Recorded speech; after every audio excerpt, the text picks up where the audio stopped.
ഇന്ന് പറയുന്ന different skirt ടൈപ്പിനെ പറ്റിയാണ്.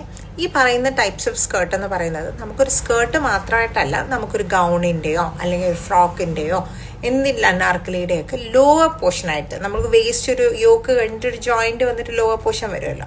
അപ്പോൾ അങ്ങനെയായിട്ട് നമുക്ക് ഈ പറയുന്ന ടൈപ്സ് എല്ലാം നമുക്ക് യൂസ് ചെയ്യാം. ഫസ്റ്റ് ഓഫ് ഓൾ എല്ലാവർക്കും അറിയാമെന്നുള്ള ഫ്ലെയർ സ്കേർട്ട്. ഈ ഫ്ലെയർ സ്കേർട്ടിൽ തന്നെ 3 ടൈപ്സ് ഉണ്ട്. Like 180 flare and 360 flare and full circle.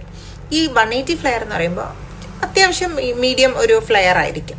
ആ ഫ്ലെയർ വന്നിട്ട് നമ്മൾ ഒരിക്കലും ബ്രൈഡിനൊന്നും നമ്മൾ ഓപ്റ്റ് ചെയ്യത്തില്ല. 360 ഫ്ലെയർ എന്ന് പറയുമ്പോൾ ഒരു സെമി സർക്കിളിൻ്റെ അത്ര ആ ഒരു ഷേപ്പ് ആയിരിക്കും വരുന്നത്. അത് കുഴപ്പമില്ല, കുറച്ച് ഡീസൻറ്റ് ഫ്ലെയർ ആണ് ഒരു ബ്രൈഡിനൊക്കെ യൂസ് ചെയ്യാൻ വേണ്ടിയിട്ട്. പിന്നെ വരുന്ന ഫുൾ സർക്കിളാണ്. ഓരോന്നിനും വേണ്ട മെറ്റീരിയൽ ഡിഫറെൻ്റ് ആണ് കേട്ടോ. 180ക്ക് 3.5 ആണെങ്കിലും ഡബിൾ ദ മെറ്റീരിയൽ വേണം 360ക്ക്. പിന്നെ ഒരു എ ലൈൻ സ്കേർട്ട് എന്ന് പറയുമ്പം അതൊരു കാഷ്വൽ സ്കേർട്ടാണ്. നമ്മൾ ഒരിക്കലും ഒരു ബ്രൈഡിനൊന്നും ഒരു എ ലൈൻ സ്കേർട്ട് നമ്മൾ ഓപ്റ്റ് ചെയ്യത്തില്ല.